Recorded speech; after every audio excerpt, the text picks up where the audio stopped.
अंश पूंजी के अंकेक्षण की प्रक्रिया। अंकेक्षण कार्य प्रारंभ करने से पूर्व अंकेक्षक एक लिखित योजना बनाता है जिसे अंकेक्षण कार्यक्रम कहते हैं। अंकेक्षक अंकेक्षण कार्य प्रारंभ करने के लिए अपने स्टाफ को कार्यक्रम देता है, अंकेक्षण स्थल पर भेजता है। स्टाफ द्वारा रूटीन चेकिंग एवं वाउचिंग का संपूर्ण कार्य किया जाता है। संपत्तियों एवं दायित्वों का सत्यापन किया जाता है और उनके द्वारा दी गई टिप्पणियों के आधार पर अंकेक्षक कार्य का रिव्यू करता है और देखता है कि समस्त कार्य योजना अनुसार संतोषप्रद ढंग से हुए हैं अथवा नहीं। एक कंपनी की अपनी कुछ अलग कैरेक्टरिस्टिक्स होती है और कंपनी के व्यवहारों का अंकेक्षण करने की प्रक्रिया कुछ अलग होती है। सबसे पहले हम देख रहे हैं अंश पूंजी के अंकेक्षण की प्रक्रिया।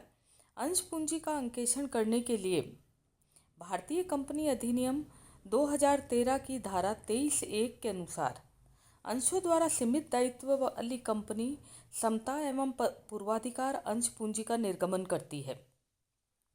एक सार्वजनिक कंपनी को अंशों का आवंटन करने से पूर्व रजिस्ट्रार के पास प्रॉस्पेक्टस का स्थानापन्न विवरण पत्र फाइल करना होता है।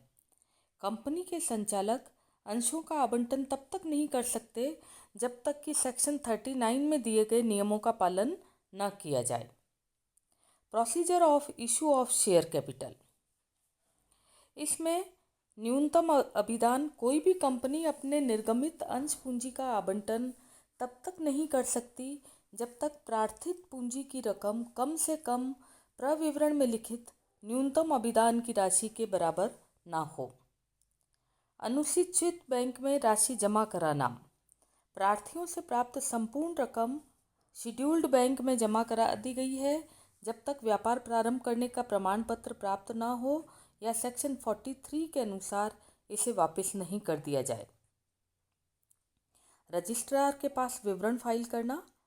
सेक्शन 39 सब सेक्शन 4 के अकॉर्डिंग आवंटन के 30 दिन के भीतर आवंटन संबंधी विवरण रजिस्ट्रार के पास फाइल करने चाहिए और इन विवरण में कंपनी उन अंशों को नहीं दर्शाएगी जो रोकड़ के लिए आवंटित किए गए हैं, परंतु उन पर इस आवंटन के लिए वास्तव में रोकड़ प्राप्त नहीं हुआ है। अंश प्रमाण पत्र। आवंटन के बाद 3 महीने के अंदर निर्गमित अंशों के लिए शेयर सर्टिफिकेट बनाए जाने चाहिए और इन्हें अंशधारियों को देने चाहिए। सदस्य रजिस्टर में लेखा करना। आवंटन के पश्चात सदस्यों के रजिस्टर में प्रत्येक अंशधारी से संबंधित लेखे करने चाहिए। इसके बाद इस अंश पूंजी के अंकेक्षण का कार्य प्रारंभ होता है। एक न्यूली फॉर्म्ड कंपनी की अंश पूंजी का अंकेक्षण करने के लिए जो प्रोसीजर है वो इस प्रकार है। विभिन्न प्रलेखों, खातों एवं पुस्तकों की जांच करना। अंश पूंजी की अंकेक्षण प्रक्रिया में सर्वप्रथम अंकेक्षक को इन प्रलेखों, खातों एवं पुस्तकों की जांच करनी चाहिए, जैसे पार्षद सीमा नियम, अंतर्नियम, प्रविवरण, अंशों के लिए प्रार्थना पत्र, अंश आवंटन राशि, आवंटन के पत्रों की प्रतियां, याचना पत्रों की प्रतियां, अंश रजिस्टर, रोकड़ बही एवं पासबुक आदि। रोकड़ नकद के लिए निर्गमित अंश, इनका अंकेक्षण करने के लिए अंकेक्षक के कर्तव्य इस प्रकार हैं। सबसे पहले चेक ऑफ एप्लीकेशन या प्रार्थना पत्रों की जांच। अंकेक्षक को प्रार्थना पत्र एवं आवंटन बहियों की प्रविष्टियों की जांच करनी चाहिए। प्रार्थना पत्र एवं आवंटन बही की प्रविष्टियों का मिलान रोकड़ बही से करना चाहिए। उसे ये देखना चाहिए कि प्रार्थना पत्र के अनुसार प्राप्त रकम अनुसूचित बैंक में जमा करा दी है या वापस कर दी है। खेद प्रकट करने के पत्र की प्रतियों की सहायता से रोकड़ बही, प्रार्थना पत्र तथा आवंटन बही की जांच करनी चाहिए और प्रविष्टियों की जांच करनी चाहिए जो रोकड़ रकम की वापसी से संबंधित है। प्रार्थना पत्र एवं आवंटन बही के योग की जांच करनी चाहिए और ये देखना चाहिए कि आवश्यक प्रविष्टि द्वारा अंश प्रार्थना पत्र खाता डेबिट एवं अंश पूंजी खाता क्रेडिट कर दिया है।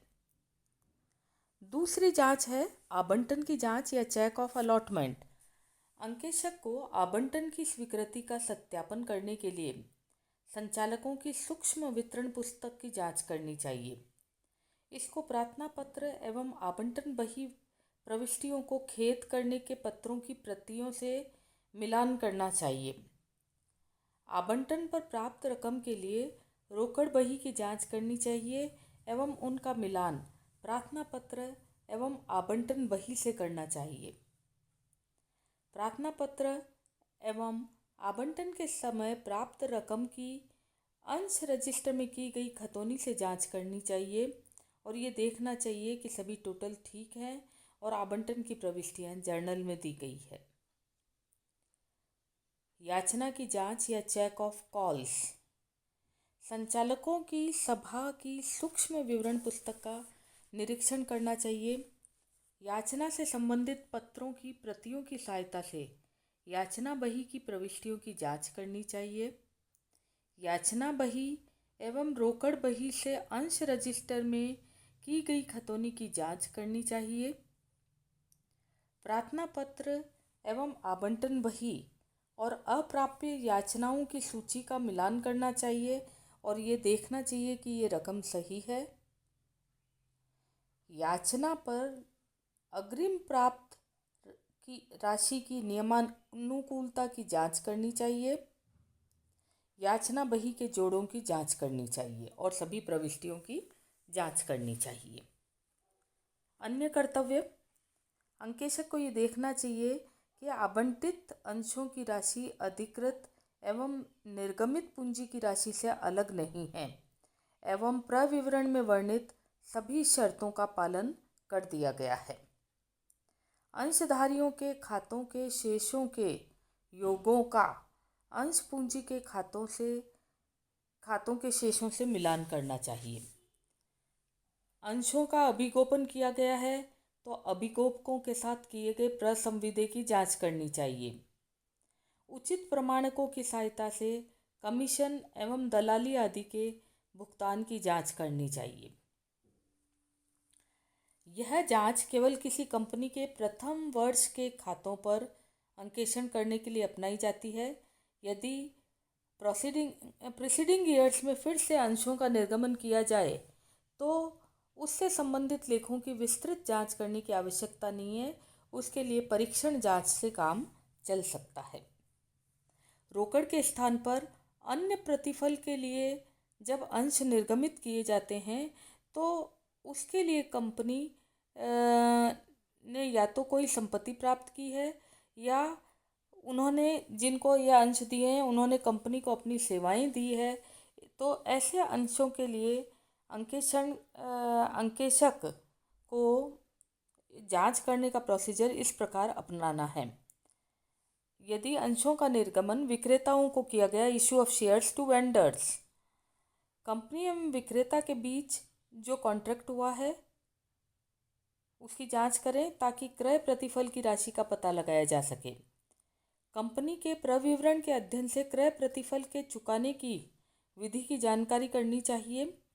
अंशों के आवंटन के लिए संचालकों की सभा की सूक्ष्म विवरण पुस्तिका की जांच करनी चाहिए। यदि विक्रेता के स्थान पर उनके द्वारा नॉमिनेटेड व्यक्तियों के नाम अंशों का आवंटन किया गया है तो विक्रेता के इस अधिकार पत्र या शर्तनामे की जांच करनी चाहिए।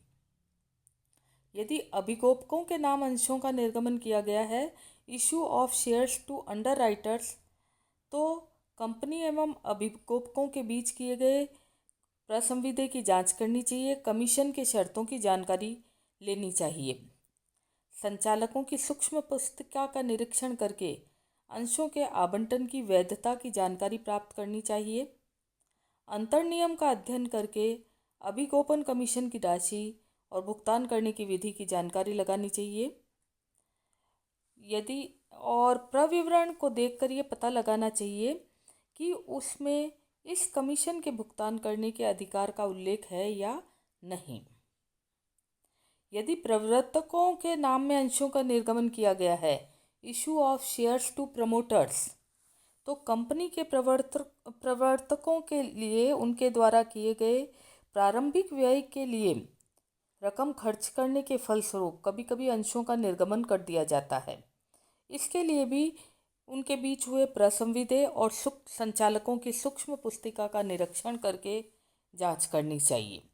कुछ विशेष बातें, अंकेशक को विशेष रूप से ये देखना चाहिए कि इन सभी कॉन्ट्रैक्ट को अंशों के आवंटन पत्र सहित आवंटन के 1 महीने के भीतर रजिस्ट्रार के पास भेज दिया गया है अथवा नहीं। यदि प्रसंविदा मौखिक है तो उसे स्टाम्प कागज पर लिखकर रजिस्ट्रार के पास भेजना चाहिए। रोजनामचे में की गई प्रविष्टियों की जांच करनी चाहिए और ये देखना चाहिए कि ये रकम सस्पेंस अकाउंट में डेबिट एवं पूंजी खाते में क्रेडिट कर दी गई है। यह भी देखना चाहिए कि रोकड़ के स्थान पर अन्य प्रतिफल के लिए निर्गमित अंशों को चिट्ठे में पृथक रूप से दर्शाया गया है। धन्यवाद।